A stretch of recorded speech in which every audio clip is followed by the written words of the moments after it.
Look, I know tomorrow is Turkey Day, but frankly, we should all be pescatarians tomorrow. What's up, everybody? Welcome to another episode of Lombardi Time Brews. I'm your host, John Delray. Today, we are previewing Packers versus Dolphins, the Turkey Trot, the Thanksgiving matchup, the nighttime game of this holiday. And don't let the Dolphins record fool you. This is a very good team, especially over the course of the last 3 weeks. You can argue even over the last five since Tua's return. So we're going to dive into why a little bit, update on some of the news, and then also what I think is the number one thing for the Packers offense to be successful against their defense and vice versa. So let's get right to it with that injury report that was released this afternoon. For the Green Bay Packers, a fairly expected one. In terms of out, you've got Jair Alexander, Edgerrin Cooper, and Romeo Doubs. Now, I know that the graphic I just showed here, if you're on the YouTube version of things, it doesn't include this. This is really one of the only graphics I could find, and it came from the Dolphins side of things. But that's what we got. Jair, Edge, Romeo, out. Questionable, Isaiah McDuffie, John Fitzpatrick, and Josh Myers. All six pretty darn expected. Look, obviously being down Jair and going against Hill and Waddle, yeah, that's bad, right? Being out Edge, your fastest linebacker against their running backs, yeah, not ideal, right? But we shoulder on. These were expected injuries. With Romeo Doubs and his concussion being out, I would expect the Packers to certainly have Malik Heath active again, which he has not been for every game this year. I do think Malik Heath will be. And as for some actual route replacements, I would think we see some Wicks, perhaps a little bit of Reed, maybe less out of the backfield. But really, where Romeo's come in clutch, where he's really been a vital use for the Packers offense this year, has been on these man breaker type routes, the quick ins, or even the quick outs, the quick slants, especially on third down, when you just got to have a route that just beats somebody. Look for perhaps Dontavian Wicks to get more targets in that area of the field, and then maybe Jaden Reed as well.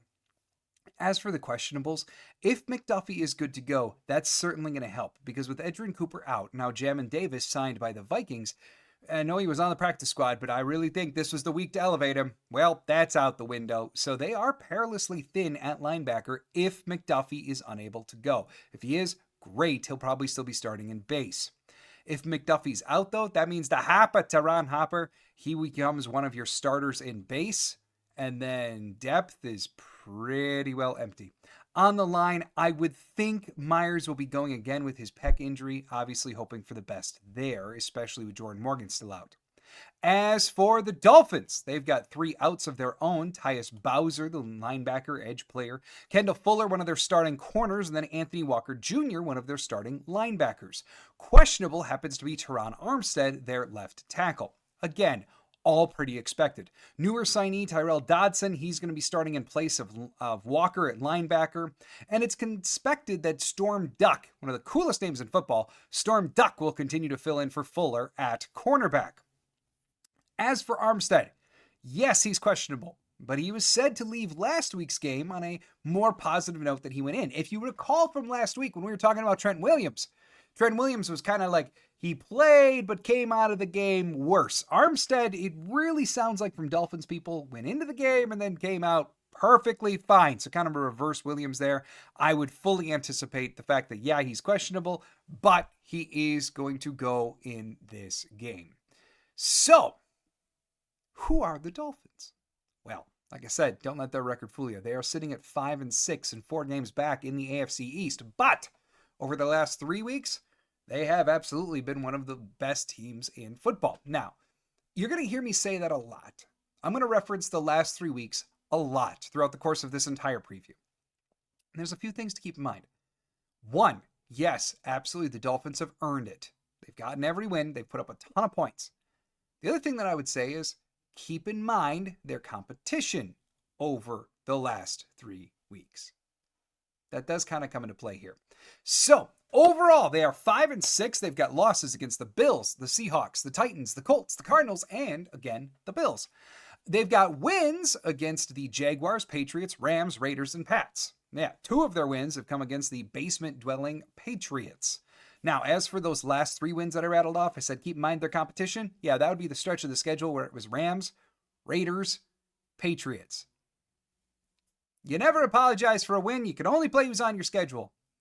Those are not exactly like a Herculean effort required to take down those 3 teams in a row. So just bear all of that in mind. Other little facts about their schedule and how it's worked out. They're currently 2-3 on the road, obviously pertinent as they come to Lambeau. And then overall, to extrapolate just a little bit more over the last 5, since Tua has come back from his concussion, they overall are 3-2, dropping the first 2 before going on that 3-game win streak. So let's take a look now at a closer look at the roster itself. Let me just pull that up here. And yes, so there you go. Tua, obviously the starting quarterback, been back for 5 games now. Achane, starting running back, but they still do have Jalen Wright. Yes, as you remember from the draft time, one of my draft crushes, perfect fit for the Packers, I thought, but no. He went to Miami, fits in with their racetrack. And then I also still do have Raheem Mostert and Jeff Wilson. At wide receiver, a who's who of speed, really. Tyreek Hill, Jalen Waddle, and then OBJ is still there doing some things. He's not being tremendously productive, but he's still hanging on there. But also Grant Dubose, former Packer, certainly a training camp standout. He's there, but he's on IR. As for one interesting player here, certainly not the biggest name player on their offense, but contributing more than many others over the last couple of weeks, Jonnu Smith. Multiple touchdowns over the last couple of weeks, really has become a central cog in this offense. And I will say, we're going to get to this a little bit more when talking about the Dolphins offense. They're not necessarily the explosive play version of the Dolphins that you may remember from past years or even earlier this year. They are not the just chuck it on down there to Tyreek. They're not that version anymore. Now they're doing a lot more death of 1,000 paper cuts, a lot more quick release stuff, a lot shorter stuff that relies on yak. And who is their monster in the middle of the field taking on so much of that? Jonnu Smith. Shutting him down will be key for the Packers. Then they do have Alec Ingold at fullback, and then here their offensive line. Tron Armstead, who I expect to go, Robert Jones, Aaron Brewer, Liam Eichenberg, and then Kendall Lamb as well. Overall, not exactly the world's best offensive line, certainly better at pass protection than it has been at run blocking. Overall, an above average group in pass protection.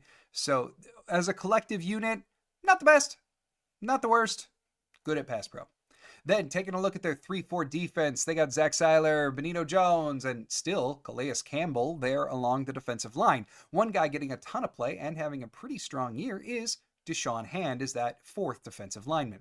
Then moving on to the linebackers, Emmanuel Ogbah is one of their edge, along with Chop Robinson. Robinson, the rookie, really coming on strong as of late over the last 2 weeks, one of the league leaders in pass rush win rate. He is winning more of his matchups than basically anyone else in the NFL over the last 2 weeks. It is resulting in production for him. That's someone the Packers are going to have to know where he is on the field. Then in terms of inside linebackers, Jordan Brooks, and then as I mentioned, Tyrell Dodson will be filling in for Anthony Walker Jr. By the way, if you want to know who is the linebacker coach and run blocking coordinator for the Dolphins, it is Joe Barry. Yeah. Moving on to their secondary, Kendall Fuller, he's going to be out, so that means Storm Duck will be filling in. But then their safeties, they've got Jordan Poyer, the former Bill, Javon Holland. They still have Jalen Ramsey and then Kader Kohu, their nickel corner. Kicker, they got Jason Sanders, and punter, Jake Bailey. So you have it. There is the Miami Dolphins roster. So as for some other numbers here, just to give you an idea of where the Dolphins rank over the last 3 weeks, over this win streak, mind you, defensively, they are giving up a mere 72 yards per game on the ground. 5th best in the NFL. And if you're immediately thinking, our offense is now Josh Jacobs led, that is a problem. Okay, not really. See, they're only giving up 72 yards per game, 5th best in the NFL, but they're also being run on less than anyone in the NFL. And there's a couple reasons for that. One is because the Dolphins have been putting up so many points and getting out to quick leads against these kind of bad teams in the last 3 weeks that teams just aren't running against them. They're having to pass to kind of keep up with what the Dolphins are doing. So while the pure number looks great, when you factor in the attempts, meh. They're an okay run defense, ultimately. Looking over passing, they're giving up 236 yards in the air. Again, same kind of deal here, right? 236 yards per game in the NFL. That's 12th worst in the league over the last 3 weeks. And then in terms of attempts, second most passing attempts against them in the last 3 weeks in the NFL. As for some full season stats, 21.5 points per game against them on the full season. That's 11th in the NFL. And then red zone. They're a pretty good red zone defense. 48.28% of their red zone drives result in touchdowns against them. That's 7th best in the NFL. Over their last 3, again, keep in mind the offenses, keep it in mind, but over the last 3, a mere 16.67%. That's the best in the NFL. As for the Packers, if you are wondering what they did against San Francisco last week, I didn't talk about it really at all this week yet, but against San Francisco, they were a perfect 5 for 5, 100% in the red zone. So the Packers may be figuring out their red zone woes at a awfully good time. Offensively, for the Dolphins, there's a few surprises here. For instance, when you think of the Dolphins, you think of creative run schemes, really fast running backs, right? Well, over the last 3 weeks, they don't really care about Achane and their other super fast running backs. They're getting only 71.3 yards per game on the ground. That's 3rd fewest in the NFL. And yet attempts, they're 20th. They're not even trying to run the ball that much. And when they do, because keep that in mind, they're running it in 20th, when in terms of run production, 29th. That ain't good. That's not reflective of a strong running game. But passing a little bit stronger than the norm here. They're getting 250 yards passing per game over this stretch. That's good for 8th in the NFL. Meanwhile, their attempts are 11th most in the NFL. A few other full season numbers here they are getting. And keep in mind, this is a tale of 2 teams. There's the Tua version, and then there's the not Tua version, the Skylar Thompson version. And that didn't put up numbers. So keep in mind, grain of salt here with the full season numbers. But ultimately, they got 19.5 points per game on the season, 24th in the NFL. Last 3, though, 30.3, 4th in the NFL. Red zone, 57.58% of their red zone tries result in touchdowns. That's 11th in the NFL. Last 3, that jumps up to 6th best in the NFL. In terms of turnovers per game, they're a little bit below average, negative 0.1 turnover per game. That's 20th in the NFL. Sacks gotten. One area where they do struggle is in their pass rush. And if you go dive into like Dolphins forums, Dolphins conversations, Dolphins Twitter, Dolphins Blue Sky, wherever you want to go, there's complaints about the Dolphins not having enough of a pass rush. Well, they get 1.9 sacks per game. That's 26th in the NFL. In terms of sacks given up, they give up 2.5 per game. Penalties, they are a pretty good penalty team. 6.1 flags per game on them on the year. That's 14th in the NFL. However, over their last 3, they have been remarkably clean. Only 2.7 flags against them per game over the last 3 weeks. Okay, that's the Dolphins. So now the really important part. Now that we know who they are, how do the Packers go to work against this Dolphins team? So let's start with the Packers defense against the Dolphins offense. How do they stop it? Good question. Look, they have been on an absolute tear as of late. There's no denying it. They have the speed, they have the scheme, they have the talent, and now they have the QB to make it all work. But like I mentioned, they've been making it work in a different way. Because, when I think of the Dolphins offense, it's a lot of track speed. It's a lot of deep bombs to Tyreek. It's forgetting a tight end exists. It's using these fast running backs. But that's just not what they're doing. Like I said, they're not even running much over the last 3 weeks. But on the whole season, only 7.8% of Tua's throws are going more than 20 yards downfield. 68% of his dropbacks are either behind the line of scrimmage or within 9 yards from the line. That is up more than 10% from last year. Again, 68% are either behind the line or within 9 yards. And it's working for them. There's no denying it. But here's the thing. He falls apart under pressure. As an excellent writer, Philippe puts out there, I can't stress enough how important it is for the Packers front 7 to pressure Tua. Tua is 35th in big-time throw rate and 1st in turnover-worthy play rate while under pressure. His turnover-worthy play rate is 11.1%. No other QB exceeds 8.5%.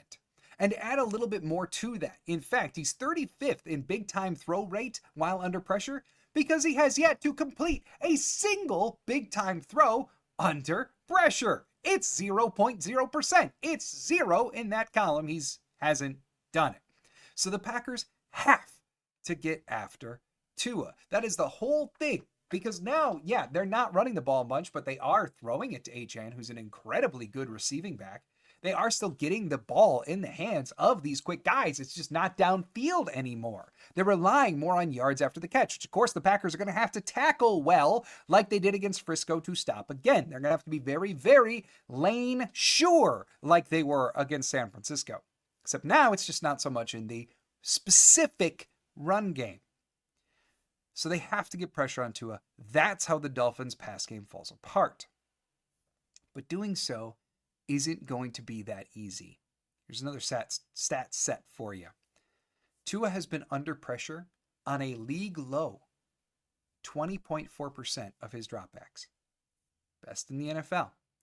The line, as I said, it's above average. But there's an even bigger reason as to why the Dolphins are leading in this category. When Tua is kept clean, his time to throw is a league best 2.02 seconds. That is lightning fast. It's a full 0.15 faster than the guy who's in second place, Cooper Rush. It is a full 0.35 of a second faster than Jordan Love. And I know you're thinking that that's not a lot of time. In this space, it is an eternity. So the key to not allowing Miami to get 30 is to get pressure. But getting that pressure, one of the toughest things to do. Other than that, you really maybe just hope that the weather thing is real. Tua is 0-7 in games under 40 degrees. The anticipated weather report for tomorrow might have some like rain, storm, mix kind of grossness to it, some precipitation, but it's supposed to be about 20-25 degrees roughly, and it's going to be dark out. Maybe not the greatest environment for Miami, who knows? But he is 0-7 in these games. And as he said this week at the podium, he is eager to rewrite the narrative. I do believe the Dolphins are going to try everything they can to make sure that this narrative ceases. But you never know. Maybe the weather, maybe with J-Love and Toyotathon, maybe this game is just up to forces way, way bigger than any of us. So we'll have to see. Also, I'm just going to say one thing to prep you here when it comes to the Packers defense. Jair is out. They're going against Waddle and Hill. This is going to be a zone-heavy game. Expect the secondary to be more on their heels than their toes. It's going to be annoying at times. I'm just going to get you ready for it. It's going to happen whether we want it to or not. The pressure has to come from the front seven for the Green Bay Packers. All right, now flip the script. How to beat the Dolphins defense. Run the dang ball. And it has more to do than just outright baiting their defense. Keep their offense off the field. Keep yourself in a position where you can afford to run and win time of possession, where you then likely win the game. The Dolphins, as I said, have been run on less than anyone else in the league over the last 3. And again, it's not because they're that great of a run defense. Don't get me wrong, they've got some stud run defenders. Jalen Ramsey is having one of the best years of his career against the run. Calais Campbell's having a phenomenal year in basically every single way. Jordan Brooks is doing better against the run than he normally does. Even Javon Holland, their safety, has great run defense numbers. But they do have a weakness that especially a running back like Josh Jacobs is well equipped to exploit. Dolphins don't always tackle well. We saw last week how that alone can bring great things to the Packers offense. Here are the missed tackle rates for the Dolphins' entire starting defense. Zach Seiler, 19.4%. Benito Jones, a very good 6.7. Calais Campbell, 16.7. Even in a year where he is a run-stuffing savant, he still is missing 16.7% of his tackles. Emmanuel Ogbah, 17.9. Tyrell Dodson, 16.7. Jordan Brooks, 8.2. Chop Robinson, 26.3. Jalen Ramsey, 18. Kader Kohu, their nickel back, 27.5. Storm Duck, Kendall Fuller's replacement, 18.8. Jordan Poyer, 7.8. Javon Holland, 14.3. Even some of their best run defenders, aren't even tackling well. It is a problem with the Dolphins defense. So if you want to just run the ball, that's fine. You want to get the ball into Christian Watson's, Bo Melton's, Jaden Reed's hands, that works too. You basically have to play the Dolphin offense against them given these tackle numbers. And if you're curious about how the Packers should pass the ball, there is one area that can be beat as well, and it's over the middle. Their corners overall pretty darn strong in coverage. Storm Duck has done a great job filling in for Fuller thus far. Jalen Ramsey is still Jalen Ramsey. Kodu he can't tackle, but he's having a good, strong coverage year at the nickel corner. But Javon Holland, Jordan Poyer, QB ratings when targeted are both over 125. Jordan Brooks, their main coverage linebacker, 111. Run over the middle. Pass over the middle. Pressure Tua. All of those things seem to spell out one thing about this game. Control the trenches. Control the game. Overall, the Packers have not faced a team as good as the Dolphins are right now, probably since Detroit. But at the same time, the Dolphins haven't faced a team like the Packers since Buffalo. Ultimately, with how desperate, with how potent Miami is, because sitting at 5-6, 4 games back in their division, they have to keep on stacking wins to have even a remote shot at the playoffs, and it's a wild card at that. They are desperate. It would not shock me to see Miami come into Lambeau on Thanksgiving and rewrite their cold weather narrative. It just wouldn't. They're a very, very good team right now. But if the game truly does come down to the trenches, Green Bay is a superior team in the trenches. And they might just be a better team right now. So I'm still going to go with the shootout. Even if it's a time of possession battle, I'm still going to go with the shootout. Green Bay 31, Miami 24. And you damn well better believe it. Jordan Love best be getting his turkey this year because we are not repeating that slight. He's getting his turkey this year. All right, everybody. By the way, programming note for this week, not going to do between family and travel and all that, not going to do an actual episode on Friday. However, for shoutouts and get-outs, I will write it up and post it in the community page of the YouTube channel on Friday. Basically just my thoughts as to shoutouts and get-outs, and then that'll get us back on a regular schedule next week for another kind of regular schedule as the Packers get ready to play on Thursday again for Detroit. And reminder, no watch party on Thanksgiving. Do hope it is an absolutely marvelous holiday for all of you, though. I know the holidays are tough for some. That's why I always say, I just hope the holidays for you are whatever you need them to be, whether they be peace, love, joy, quiet, whatever it is. Hope you find it. Hope it's a great day for you. Thank you so much for checking out Lombardi Time Brews. I will see you again next week. Have a happy Turkey Day, everybody. And as always, go Pack Go.